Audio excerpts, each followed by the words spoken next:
मेरा नाम सैयद आफ्ताब हसनैन है। मेरे वालिद का नाम सैयद हसन, जो डिप्टी कलेक्टर थे, उसके रिटायर हुए एडीएम की हैसियत थे और गया में उनकी आखिरी पोस्टिंग थी, चार्ज ऑफिसर की हैसियत से पोस्टिंग। वो एसडीओ की हैसियत से जब मधुबनी में पोस्टिंग थी तो उन्होंने हमको बताया कि वहाँ जो मधुबनी की पोस्टिंग की हिस्ट्री देख रहे थे तो हमारे परदादा अनवार साहब भी वहाँ पोस्टेड थे, यानी अनवार साहब के बाद मेरे वालिद वहाँ एज ए एसडीओ पोस्टेड हुए।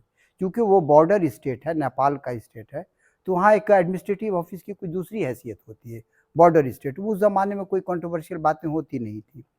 मेरे दादा जो थे सैयद हुसैन साहब, वो रजिस्ट्रार थे, वो टेकारी में पोस्टेड थे और वहीं उनके 33 साल की उम्र में आलम जवानी में उनका इंतकाल हो गया। मेरी दादी का भी इंतकाल उनके इंतकाल के 6 महीने के बाद हो गया।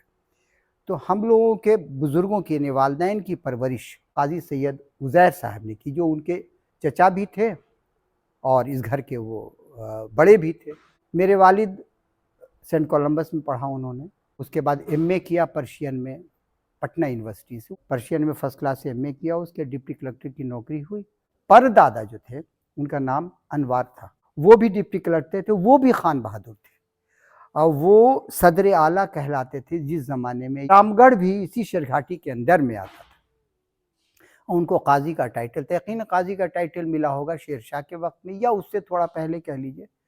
और काजी का मतलब एक्चुअली जज होता है, तो वो जजमेंट करते थे।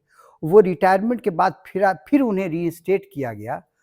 यहाँ शेरघाटी में एक ज़माने में राइट का सिलसिला शुरू होने वाला था, तो उन्होंने अपनी पर्सनालिटी की हैसियत से रोका था उसे, इसलिए उसे फिर रीइंस्टेट किया गया। उनको फिर कई मुकामात पर उनकी पोस्टिंग की गई।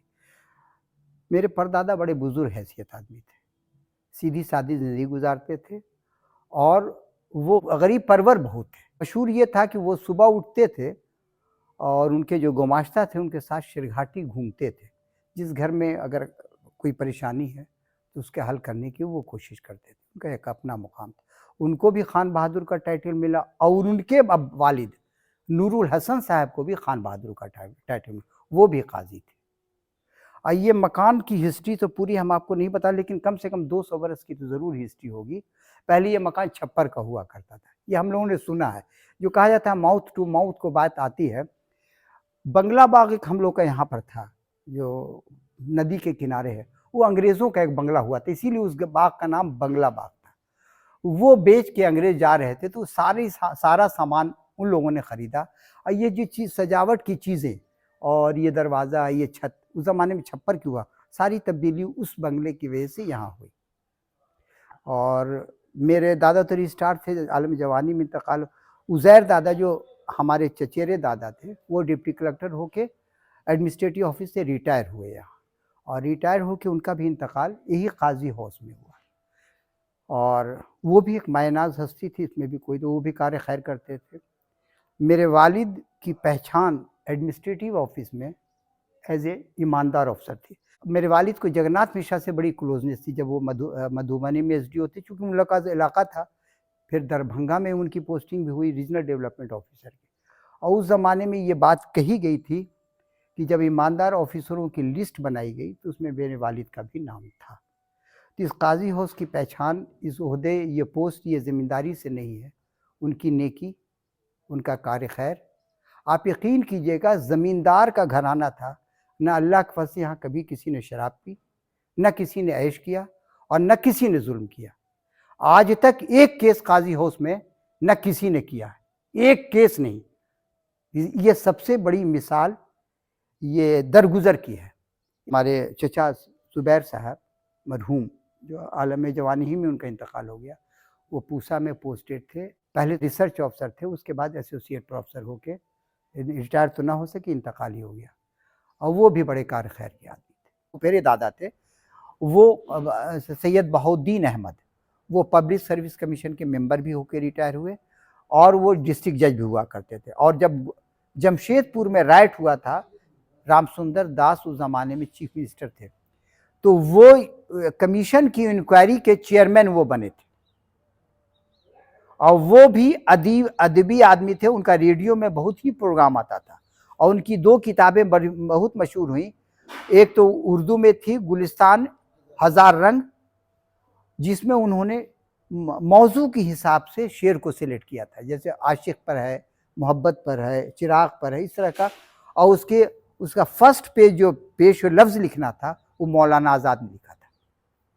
ये उनकी किताब है। दूसरे उन्होंने गुलिस्तान है, उसी को कांटे, फूल और कांटे के नाम से लिखा था, उसी की हिंदी में। और उन्होंने अपने सफ़रनामा हज का लिखा था गुलिस्तान हिजाज।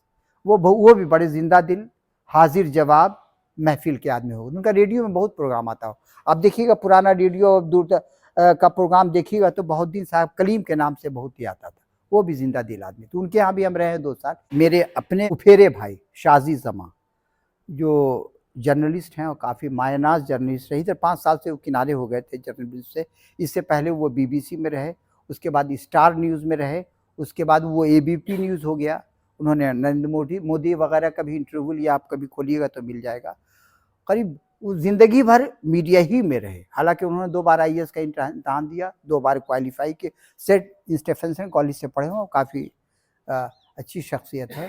और अब वो फिर पीटीआई में आ गए। दूसरे हमारी बहन की शादी दरभंगा में हुई, हफीज़ सल्फ़ी साहब के बेटे से हुई, जो दरभंगा के बड़े मायनाज और अहले हदीस के सदर रहे। वहाँ वो लोग चलाते हैं मदरसा, तिबिया कॉलेज, +2 स्कूल। और एक सबसे बड़ा काम जो उन लोग इधर कर रहे हैं, वो कर रहे हैं फरीदिया हॉस्पिटल, जो कोरोना के वक्त में मेरे दामाद भी हुए, जिनके बारे में अब बोलने जा रहे हैं। पहले तो अजीज़ सल्फ़ी दामाद हुए, जो हमारे अपने दामाद हुए, मतलब मेरे बहन के। और दूसरे दामाद जो हुए इस घर के हुए हमारी चचेरी बेटी के, यानी बेटी वो डॉक्टर यूसुफ फैसल, जो एमडी हैं और दरभंगा मेडिकल कॉलेज में बहुत दिन सीनियर रेसिडेंट रहे। अब वो प्राइवेट प्रैक्टिस करते हैं और फरीदिया हॉस्पिटल चलाते हैं। और कोरोना के दौर में उनको कई सनद मिला, इतना बड़ा काम उन्होंने किया। वो भी मेरे मतलब कहा जाता है ना, it is another feather in the cap. ये काजी हौस के फिदर, जैसे बहुत दिन था साहब के बारे में, आप शाजी जमा के बारे में बताया, फिर अजीज़ सल्फ़ी के, उनकी कई किताबें। अजीज़ सल्फ़ी साहब तो अदीब भी हैं थे, उन्होंने कई किताबें लिखी हैं। और ये डॉक्टर यूसुफ फैसल, ये है, ये दोनों एक वलन मायनाज शख्सियत है, इस घर से जुड़ गए, जो इस घर की इज़्ज़त बढ़ गई। क्योंकि हमारा ख़ानदान काजियों का रहा और हमारे सब बुज़ुर्गों के नाम किया गया, मौलवी भी लगा हुआ है। क़ाज़ी अनवार साहब को मुहद्दिस देहलवी साहब ने हदीस बयान करने की सनद दी थी। अभी हम आपको वो कागज़ नहीं दिखा सकते हैं, वो रखा हुआ गया या शेरघाटी में कहीं पर, वो हम आपको दे देंगे। और हमारे यहाँ नमाज, ख़ासकर ईद की और बकरीद की नमाज हमारे बुज़ुर्ग ही पढ़ा करते थे। जैसे परदादा पढ़ाते थे, दादा बा पढ़ाते थे, जिनकी तस्वीर अभी आपने देखी। अब अल्लाह के फज़ल से वो नदीम पढ़ा रहा है। और नदीम जब भी शेरघाटी में रहता है, जो सरवर का बेटा, वो हाफिज़ भी है और आलिम भी है और फाजिल भी है, और अल्लाह के फज़ल से एमए अरबिक भी है और अमेज़न में जॉब भी कर रहा है। ये बात इसलिए कह रहे हैं कि दीन और दुनिया को दोनों लेके चल सके। जैसे आज के ज़माने में हो गया कि दीनी तालीम लेने का मतलब है कि दुनियावी तालीम से इंसान दूर हो जाता है। इसकी सबसे बड़ी मिसाल नदीम है। देखिए, मस्जिद जो अब बगल में आपने देखी होगी, ये किसने बनाई है इसका इल्म हम लोगों को नहीं है। लेकिन चूँकि इसका इंतज़ाम हम लोगों के होश से, उससे पहले होश से इसी घर ने किया। उसमें कभी चंदे का निज़ाम नहीं रहा और अल्लाह के फज़ल से आज तक चल रही है वो मस्जिद। और सभी लोगों ने, ख़ानदान के एक-एक फ़र्द ने इस मस्जिद की खिदमत की है। दूसरे हम लोग का एक कब्रिस्तान है काज़ी बाग, वहाँ भी एक मस्जिद है जो पहले ईदगाह हुआ करती थी, लेकिन अब उसमें 5 वक़्त की नमाज़ भी होती है, जुमा की नमाज़। उसका भी इंतज़ाम चंदे पर आज तक नहीं हुआ। अल्लाह के फज़ल ने सबको अल्लाह ने दिया, अता किया है और सारे लोगों ने इसमें किया है, इसमें कोई दो राय नहीं। लाइब्रेरी तो बहुत बड़ी नूर लाइब्रेरी थी। हम आपको बताएँ, उस लाइब्रेरी में कम से कम 10 अलमारी लकड़ी की यहाँ पर थी, जिसमें मखतूता था। मखतूता उसको कहते हैं जो हाथ से लिखी हुई किताबें, और सब या तो अरबिक थी या यूनानी थी। ये किताबें बड़ी मशहूर थी और हम लोग की नाअहली की वजह से या तो दीमक की नज़र हो गई या तो बर्बाद। कुछ किताबें खुदाबख्श लाइब्रेरी में भी दी गई। और एक जो इस घर की लेगेसी बहुत तबाह हुई, उसकी एक वजह यह थी कि यहाँ बारात ठहरती थी और उस बारात में जो शख्स भी आया, ज़्यादातर लोगों ने कुछ न कुछ यहाँ से जेब में रख के रवाना हो गए। उसमें किताबें भी गईं और बहुत ही नायाब चीज़ें भी चली गई, बहुत नायाब चीज़ें जो हम आपको बयान नहीं कर सकते। और अपनी नाअहली को कितना बयान करें। पूरे शेरघाटी की बारात यहाँ ठहरती। हम लोगों को कहीं कलकत्ते में और बॉम्बे या दिल्ली में लोग मिले कि आपके यहाँ बारात में ठहरे थे, ये पहचान थी। अब तो मैरिज हॉल बन गया, लेकिन पहले बारात फ्री ऑफ कॉस्ट। आखिर में हम लोगों ने इसको हटाने के लिए कहा कि 2000 चार्ज लगेगा, उस पर भी ठहरने लगी, आखिर में बंद कर दिया। यहाँ इतनी चीज़ें थी इस कमरे में रखी हुई कि अगर फोटो का ज़माना होता मोबाइल का तो तस्वीर देख के आप दंग रह जाते। लाइब्रेरी में कम से कम 1500 किताबें थी। और दादाबा ने, हमारे अनवार साहब ने वसीयत में लिखी थी, ये 1918 वगैरह की वसीयत है, उसमें 1500 रुपए की किताब का असेसमेंट किया था उन्होंने। नूर साहब हमारे परदादा के वालिद थे, नूर साहब, नूरुल हसन नाम उनका था, जिस पर नूर मैरिज हॉल रखा गया है।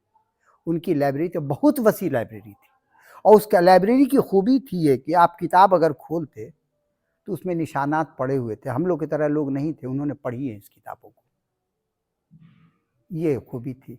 और ये शौक जो मेंटेन करने का, हॉल कमरा तो इतना अच्छा था कि अभी हम गए थे आपके सालार जंग म्यूजियम, जो हैदराबाद का सबसे इंडिविजुअल, एशिया का सबसे बिगेस्ट इंडिविजुअल माना जाता है, बहुत सी चीज़ें हमारे यहाँ थी उसकी। यहाँ बहुत सी चीज़ें ढाका नवाब ने पेश की, जैसे ये आप सोफ़ा देख रहे हैं रखा हुआ, इसको कहा जाता है कि ढाका नवाब ने तोहफे पे दिया था।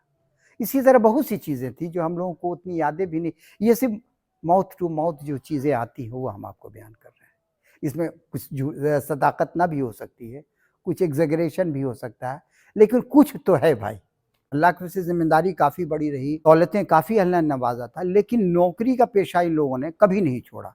इन्हें छोटी-छोटी नौकरी, जैसे हम आप बता रहे हैं, हमारे चचा जो हामिद साहब थे, उस ज़माने में कलर, जो कंप्यूटर कलर कहलाता था, वो कंप्यूटर कलर्की के असिस्टेंट, जब एनसीडीसी हुआ करता, national coal development corporation of India हुआ करता था, उनकी जॉब हुई थी रांची में, एज ए क्लर्क उनकी जॉब हुई थी। तो उसका फ़ायदा ये हुआ कि सारे बच्चों ने तालीम हासिल कर, अगर हम लोग सारे शरघाटी में रहते तो हो सकता था कि तालीम हासिल ना हो सकती थी उस तरह से, दुनिया नहीं देख सकते थे हम लोग। दूर दूर नौकरी और पेशे में चले गए। थोड़ा इंट्रोवर्ट भी हम लोग हैं, थोड़ा क्या बहुत है। जैसे आप आए तो हम शाई हो रहे हैं कि बोलें कि नहीं बोलें, ये मिजाज है, इसको आप बदल नहीं सकते। ये हमारे ननियाल में मिजाज, इतने बड़े शायर हुए बिस्मिल अजीम आबादी, कभी वो मंजर यहाँ पर नहीं आए। मेरे मंजिले मामू में इतने बड़े आर्टिस्ट कि आप खुदाबख्श लाइब्रेरी में गए होंगे तो बहुत सी पेंटिंग उनकी बनाई हुई है, वो नहीं तैयार हुए। उनको इंटरव्यू लेने आता था कोई तो हट जाते थे, गायब हो जाते, लोग खोज रहे हैं कहाँ है वो। ये लेगेसी का मुकाम आपको बता रहे हैं। ये भी लेगेसी हम लोग की आई कि दोनों खानदान, चाहे मेरा ननियाल हो इदादार, इंट्रोवर्ट रहा। जमानदारी का एक अपना मिजाज होता है, वो मिजाज में हम लोग यहाँ आते हैं तभी भी बदल जाता है। थोड़ा थोड़ा लगता है कि वो काम वो कर दें। जैसे हम सब्जी गया में ले आते हैं और दिल्ली में ले आ सकते हैं, यहाँ लाने में थोड़ा, अरे भाई तुम ही ले आओ।